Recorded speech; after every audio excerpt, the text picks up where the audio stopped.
नमस्कार, मैं रचना शर्मा चढ़ती कला MTV देख रहे हैं सभी दर्शकों का स्वागत करती हूं। आप देख रहे हैं हरियाणा के समाचारों की शुरुआत से पहले एक नजर आज की मुख्य सुर्खियों पर।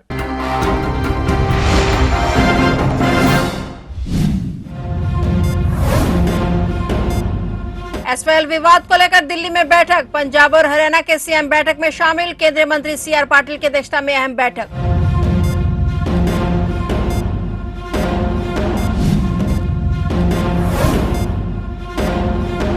न्यायिक सुधार मुहिम में अग्रणी बना हरियाणा, आपराधिक न्याय में रचा इतिहास। बलात्कार मामले में सिर्फ 140 दिनों में दोषी को मौत की सजा।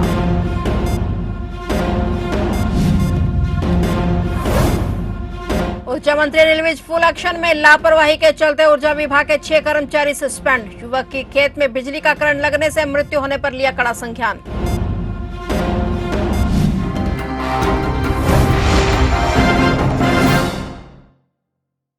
और अब समाचार विस्तार से।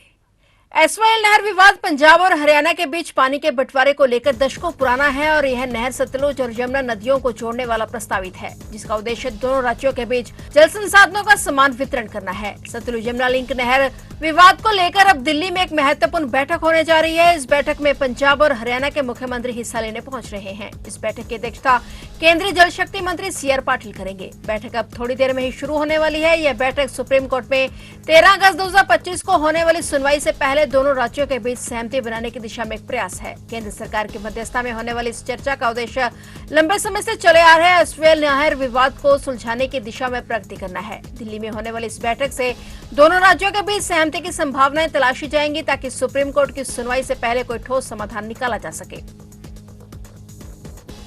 बलात्कार जैसे जघन्य अपराध में दोषी को 6 महीने से भी कम समय में सजा हो जाए, यह किसी ने सपने में भी नहीं सोचा होगा। लेकिन यह सपना नहीं, हकीकत है। हरियाणा में नए आपराधिक कानूनों की बदौलत एक नाबालिग के बलात्कार के मामले में सिर्फ 140 दिनों के भीतर दोषी को मौत की सजा सुनाई गई है। नई दिल्ली में भारत मंडपम में आयोजित राष्ट्रीय फोरेंसिक प्रदर्शनी के हालिया दौरे के बाद मीडिया कर्मियों से बातचीत करते हुए गृह विभाग के अतिरिक्त मुख्य सचिव डॉक्टर सुमिता मिश्रा ने बताया कि आधुनिक प्रौद्योगिकी, उन्नत और फोरेंसिक बुनियादी ढांचे और नए आपराधिक कानूनों के तहत गहन प्रशिक्षण की बदौलत हरियाणा ने न केवल राष्ट्रीय मानक स्थापित किए हैं, बल्कि देश की न्याय सुधार मुहिम में भी अग्रणी बनकर उभरा है। उन्होंने कहा कि विशाल क्षमता निर्माण पहले हरियाणा के सुधारों की रीढ़ है। और गृह विभाग के अतिरिक्त मुख्य सचिव डॉक्टर मिश्रा ने बताया कि नए आपराधिक कानूनों के तहत गवाहों की जांच अब पारंपरिक अदालतों से आगे बढ़ चुकी है। राज्य ने अपने फोरेंसिक बुनियादी ढांचे का भी विस्तार किया है। राज्य सरकार ने 208 नई फोरेंसिक पदों को मंजूरी दी है। इसमें 186 पद भरे जा चुके हैं, जिससे सघन जांच को और मजबूती मिली है।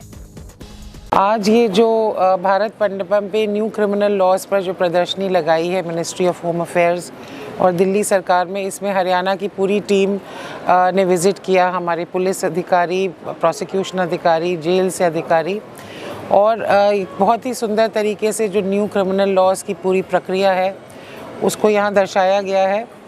और न्यू क्रिमिनल लॉज में जो नई पहल हुई हैं कि किस तरह हम टेक्नोलॉजी का प्रयोग कर सकते हैं, किस तरह हर स्टेप पे डिजिटल टेक्नोलॉजीज़ का, चाहे वो सीन ऑफ क्राइम लेने में हो, चाहे वो ई-साक्ष्य हो, चाहे वो विटनेस करने के लिए है, इन सबको एक लाइव तरीके से दर्शाया गया है। बहुत ही सुंदर प्रदर्शनी है, मैं बधाई दूंगी।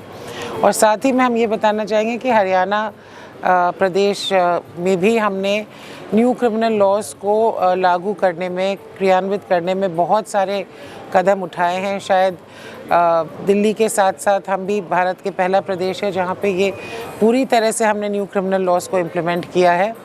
और जो न्यू क्रिमिनल लॉज के जो एक तरह से मुख्य उद्देश्य है कि हम टेक्नोलॉजी का इस्तेमाल करें, एक विक्टिम सेंट्रिक अप्रोच रखें और लोगों को त्वरित न्याय दिलाएं, इन सभी को हमने एक तरह से प्राथमिकता दी है। एंड कई हमारे यहाँ cases already new criminal laws के तहत फैसला हो चुका है, जिनमें कहीं 20 दिन में, कहीं 40 दिन में और कहीं 100 दिन में डेथ पेनल्टी तक की सज़ा सुनाई गई है। सो ये सिर्फ एक नए कानून नहीं है, ये एक तरह से नई क्रांति है न्याय की। और हरियाणा प्रदेश इसमें ज़रूर पूरी तरह आगे रहेगा। HM साहब और CM साहब के निर्देशानुसार। हरियाणा के ऊर्जा परिवहन और श्रम मंत्री अनिल विज ने गांव हैबतपुर थाना निगदू जिला करनाल में राजेश कुमार नामक एक युवक की खेत में बिजली का करंट लगने से मृत्यु होने पर संज्ञान लेते हुए मोहित SDO और सुनील JE, दीपक जीत सत्यावन और विकास लाइनमैन को तुरंत प्रभाव से निलंबित करने के निर्देश जारी किए हैं। इस संबंध में चंडीगढ़ में मीडिया कर्मियों के सवालों का जवाब देते हुए उन्होंने कहा कि गांव हैबतपुर थाना निगदू जिला करनाल में राजेश कुमार नामक एक युवक की खेत में बिजली का करंट लगने से मृत्यु हो गई है, जिस पर फौरन कार्रवाई की गई है। इस दौरान कांग्रेस अध्यक्ष मल्लिकार्जुन खड़गे द्वारा राष्ट्रपति द्रौपदी मुर्मू पर दिए गए बयान पर भी ऊर्जा मंत्री अनिल विज ने कहा कि इस बयान के बाद मैं समझता हूं कि देश की सारी राजनीतिक पार्टियों को खड़गे जी का बहिष्कार करना चाहिए, क्योंकि राष्ट्रपति देश का प्रथम नागरिक होता है और सर्वोच्च सम्मान उनको प्राप्त होता है। उन्होंने कहा कि कांग्रेस इतना नीचे गिर गई है कि ये राष्ट्रपति के बारे में भी इस प्रकार की बात कर रहे हैं। इस दौरान विज ने और भी कई सवालों के जवाब दिए। इस बयान के बाद मैं समझता हूं कि देश की सारी राजनीतिक पार्टियों को खड़गे जी का बहिष्कार करना चाहिए। राष्ट्रपति प्रथम नागरिक होता है देश का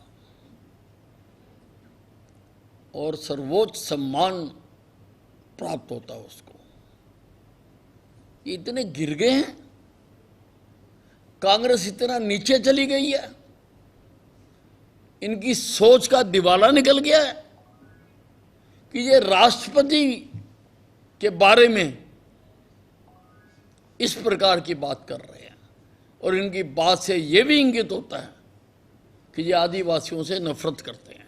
कहीं कोई खेत में बिजली की तार टूटने का मामला था, तो ये ठीक करने गए तो वो लगभग 5 फुट ऊंची थी। उन्होंने कहा अब इसको और ऊंची करो, उन्होंने नहीं किया। किसान सवेरे गया खेत में, जैसे होता तो वो तार से टकराकर उसकी मृत्यु हो गई। तो बहुत बड़ी नेग्लिजेंस है। किसी ने ना भी कहा हो कि इसको ऊंचा करो, तो भी जो विभाग है, जो अधिकारी हैं, उनको पता होना चाहिए कि 5 फुट पे तो कोई जानवर भी टकरा सकता है, कोई आदमी भी टकरा सकता है। तो उनके खिलाफ FIR दर्ज हुई है, उनके नाम से हुई है। तो इसलिए जिनके खिलाफ FIR दर्ज हुई है उनको मैंने तुरंत प्रभाव से सस्पेंड कर दिया। हरियाणा के उद्योग एवं वाणिज्य मंत्री राव नरबीर सिंह ने प्रदेश के औद्योगिक क्षेत्रों को हरित बनाने की दिशा में महत्वपूर्ण पहल करते हुए कहा कि जुलाई अगस्त महीने के दौरान KMP एक्सप्रेसवे के दोनों ओर एवं सभी IMTS में बड़े पैमाने पर पौधारोपण किया जाएगा। विशेष रूप से IMT मानेसर को हरित IMT के रूप में विकसित करने के लिए HSIIDC की विस्तृत और ठोस कार्य योजना बनाने के लिए निर्देश दिए गए हैं। उद्योग और वाणिज्य मंत्री राव नरबीर सिंह वन महोत्सव 2025 को लेकर आयोजित विभागीय समन्वय बैठक की अध्यक्षता कर रहे थे। बैठक में जानकारी दी गई कि 15 जुलाई को राज्यव्यापी मास पौधारोपण अभियान शुरू किया जाएगा, जिसमें सार्वजनिक स्थल, तालाबों और नदियों के किनारे पंचायत भूमि पर पौधारोपण किया जाएगा। इस अभियान में औद्योगिक घरानों, NGO और सामाजिक संगठनों का सहयोग लिया जाएगा। मंत्री ने कहा कि इस वर्ष का वन महोत्सव केवल औपचारिकताओं से नहीं बल्कि हरियाणा को हरियाली की ओर अग्रसर करने का सुनियोजित अभियान होगा। सावन महीने की कांवड़ यात्रा 11 जुलाई से शुरू हो रही है। भोले बाबा के भक्त हरिद्वार और गंगोत्री जैसे तीर्थ स्थान से पवित्र नदियों का जल कांवड़ में भरकर लाते हैं और शिवालयों में जाकर भगवान भोलेनाथ का जल से अभिषेक करते हैं। हरियाणा प्रदेश की बात करें तो यहाँ भी कांवड़ यात्रा को लेकर जहां श्रद्धालुओं में उत्साह दिखाई दे रहा है, वहीं कांवड़ यात्रा को सफल बनाने के लिए उत्तर प्रदेश, उत्तराखंड और हरियाणा सरकार ने भी कमर कस ली है। सुरक्षा की दृष्टि से पुलिस के कड़े प्रबंध किए गए हैं। करनाल SP गंगाराम पुनिया ने बताया कि कांवड़ यात्रा को सुचारू और सफल बनाने के लिए जिला पुलिस और जिला प्रशासन द्वारा कड़े प्रबंध किए गए हैं। यात्रा को लेकर सहारनपुर उत्तर प्रदेश प्रशासन के साथ बैठक की गई है। श्रद्धालुओं को किसी प्रकार की परेशानी न हो, इसको लेकर भी कड़ी सुरक्षा व्यवस्था की गई है। कांवड़ यात्रा को लेकर राज्य सरकार और प्रशासन की तरफ से जो भी हिदायत आएगी उसका पालन किया जाएगा। देखिए, कांवड़ यात्रा की तैयारियों को लेकर के और सारी कांवड़ यात्रा सुचारू रूप से और सही ढंग से संपन्न करवाने के लिए अभी हाल ही में उत्तराखंड राज्य की ओर से भी एक वीडियो कॉन्फ्रेंसिंग आयोजन किया गया था, जिसमें हम लोग भी मौजूद थे।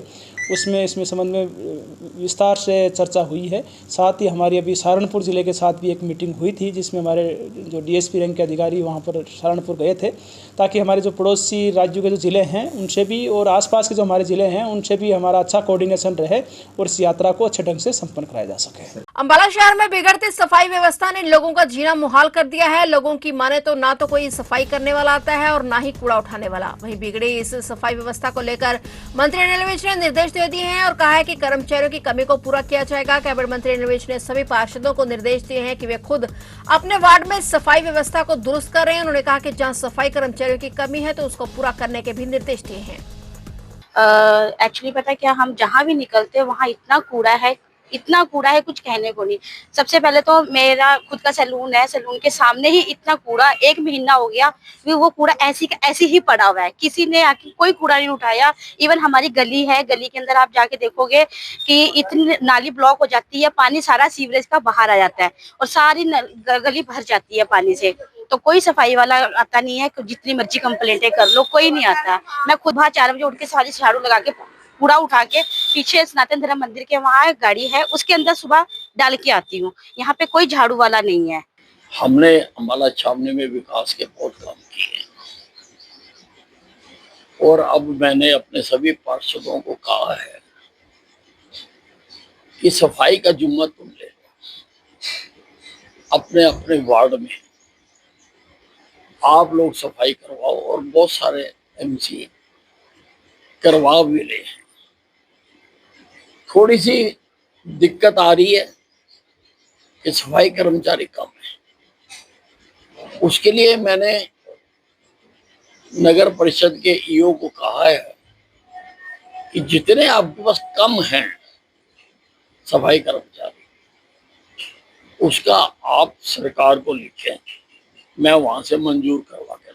देश भर में ट्रेड यूनियनों द्वारा बुलाई गई हड़ताल का असर यमुनानगर में भी देखने को मिला। जिले में हड़ताल का मिला जुला असर देखने को मिला, जहां कुछ विभागों ने कार्य का बहिष्कार किया तो कुछ विभागों ने हड़ताल में हिस्सा नहीं लिया। लेकिन जो विभाग हड़ताल में शामिल हुए उन्होंने अपने मुद्दों को लेकर जोरदार प्रदर्शन किया। हड़ताल का नेतृत्व जरनैल सिंह सागवान ने किया और उन्होंने केंद्र सरकार पर मजदूर और किसान विरोधी नीतियों को थोपने का आरोप लगाया। उन्होंने कहा कि सरकार द्वारा लागू किए गए 4 लेबर कोड श्रमिकों के अधिकारों को छीनने वाले हैं और इन्हें तुरंत रद्द किया जाना चाहिए। इसके साथ ही उन्होंने ठेका प्रथा और निजीकरण को बंद करने, पुरानी पेंशन योजना को बहाल करने और किसान मजदूर विरोधी काले कानूनों को वापस लेने की मांग की। जरनैल सिंह सागवान ने स्पष्ट कहा कि अगर सरकार ने इन मांगों को जल्द ही ठोस कदम नहीं उठाया तो आंदोलन को और तेज किया जाएगा। आज पूरे देश में ट्रेड यूनियन की, किसानों की, मजदूरों की हड़ताल है और इस हड़ताल के लिए 2 महीने पहले नोटिस सरकार को दे दिया गया था। इस हड़ताल की जो मुख्य मांगे हैं वो यही है कि कर्मचारी पक्के होने चाहिए, न्यूनतम वेतन 26,000 होना चाहिए, किसानों को C2+50 के हिसाब से स्वामीनाथन आयोग के हिसाब से MSP मिलना चाहिए, खरीद की गारंटी होनी चाहिए, किसान मजदूर को कर्जा मुक्त किया जाना चाहिए और ये जो हमारे C2 के जो लोग हैं इनको मतलब ये जो 26,000 न्यूनतम वेतन इनको मिलना चाहिए।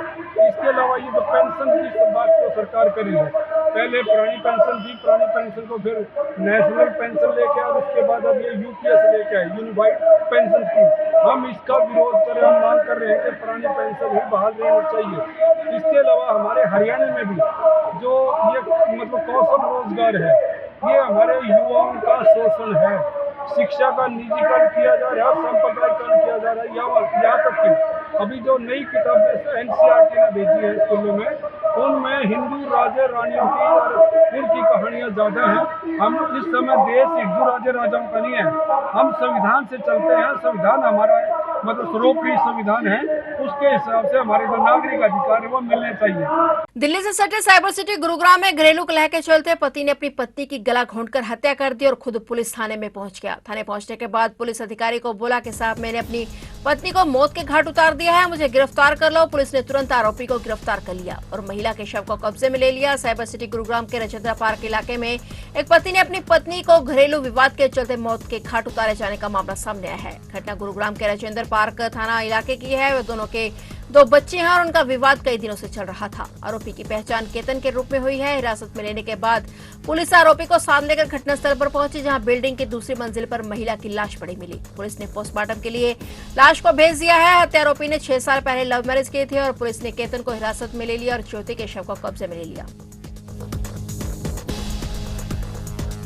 यमुनानगर जिले के जगाधरी स्थित बिजली विभाग कार्यालय में उस समय तनावपूर्ण माहौल बन गया जब भारतीय किसान यूनियन के नेतृत्व में किसानों ने एक जेई द्वारा 50,000 रुपए रिश्वत मांगने के आरोप में जोरदार प्रदर्शन किया। मुसीबल गांव से आए किसानों का आरोप था कि जेई अजीत कुमार और उसके निजी कर्मचारी ने किसान सिमरन सिंह से बिजली कनेक्शन बहाल करने के बदले रिश्वत की मांग की। सिमरन, जो वर्तमान में भारतीय सेना में कार्यरत है, छुट्टी लेकर धान की रोपाई के लिए गाँव आए थे। उन्होंने बताया कि समस्या के समाधान के बजाय अधिकारियों ने उन्हें मानसिक रूप से प्रताड़ित किया। किसानों ने कार्यालय परिसर में धरना देते हुए जमकर नारेबाजी की और आरोपित अधिकारियों को बर्खास्त करने की मांग की। मौके पर पहुंची पुलिस ने स्थिति संभाली और अधिकारियों से वार्ता करवाई। अधिकारियों ने लिखित आश्वासन दिया है कि मामले की जांच होगी और जल्द कनेक्शन बहाल किया जाएगा। किसानों ने फिलहाल धरना समाप्त कर दिया है, लेकिन चेतावनी दी है कि यदि 2 दिन में कार्रवाई नहीं हुई तो बड़ा आंदोलन होगा।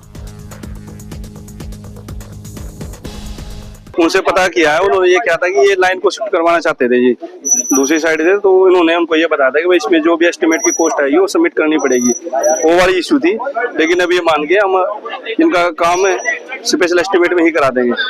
पहले पैसे क्यों मांगे? वो ये लाइन को ही शिफ्ट कराना चाहते थे जी। कितना एस्टिमेट बताया था? उसका एस्टिमेटेड अमाउंट लगभग 34,000 कुछ इतनी बनी थी जी, 34,000।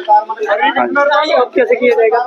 अब इनका टेम्पररी तौर पे तो दूसरे ट्रांसफॉर्मर की सप्लाई स्टोर की जाएगी और इनका केस बना के एक्शन ऑफिस भेज दिया जाएगा जी। पहले जो आपकी लिमिटेशन में कितने जो है ना मीटर की तार जो फ्री कैसे डाली जाती है? नहीं, इसमें ऐसा कुछ नहीं होता है जी कि कितने मीटर तक फ्री होती है खेतों में जी। घर के कनेक्शन में होती है 150 मीटर तक फ्री होती है जी। उसके बाद 175 रुपए पर मीटर के हिसाब से गवर्नमेंट का जो पैसा होता है वो काउंटर पे जमा होता है। आपका कहना ये है कि जो सीमेंट बनता था सरकार जो उनसे मांग की गई जो जायज थी? नहीं, उनसे मांग कोई नहीं की गई, उनको वर्बली बताया गया था साइड पे जाके जो मैंने टेलीफोनिकली उनसे पूछा भाई ऐसी क्या बात हुई है। यमुनानगर में उस समय दर्दनाक हादसा हो गया जब एक 25 वर्षीय युवती ने पश्चिमी यमुना नहर में छलांग लगा दी और युवती को डूबने से बचाने के लिए मौके पर मौजूद 2 युवक कृपारस और प्रमोद भी नहर में कूद पड़े, लेकिन पानी के तेज बहाव के कारण तीनों बह गए। हालांकि तीनों में से एक युवक किसी तरह खुद को बचाकर बाहर निकल आया, जबकि युवती और एक अन्य युवक नहर में बह गए। घटना की सूचना मिलते ही हमीदा पुलिस चौकी से एसआई शमशेर सिंह मौके पर पहुंचे, राहत कार्य शुरू करवाया। युवती की पहचान छोटी लाइन क्षेत्र के निवासी मुस्कान के रूप में हुई है। बताया जा रहा है कि मुस्कान मानसिक रूप से परेशान थी। हालांकि उसकी परेशानी का असली कारण अब स्पष्ट नहीं है। हादसा बाड़ी माश्रिया पुल के पास हुआ है और यमुना मंदिर के निकट हुआ है। फिलहाल पुलिस पूरे मामले की गहराई से जांच कर रही है। ये बाड़ी माजरा के पुल के पास एक यमुना मंदिर है, वहाँ से एक लड़की कूद गए हैं यमुना में और यहाँ तलाश के लिए काफ़ी लोग इकट्ठे हुए थे हमीदा हेड पे। सर गोताखोरों की मदद ली, कुछ पता चल पाया अभी तक? गोताखोर मौका भी पहुँच गए थे, गोताखोर ने ही हमें बताया था और वो तलाश के लिए यहाँ भी पहुँचे हैं, लेकिन यमुना जी में पानी ज़्यादा होने के कारण अभी कुछ पता नहीं चला। लड़की कहाँ की है सर? ये छोटी लाइन की बताते हैं। और साथ में कोई और भी डूबा है सर? लड़की एक लड़का और है, वो भी इसी कॉलोनी का रहने वाला है? वो भी आसपास की रहने वाले। फिलहाल हरियाणा के समाचारों में इतना ही और नए समाचारों के साथ फिर से हाजिर होंगे। तब तक के लिए देखते रहिए चढ़ती कला टाइम टीवी।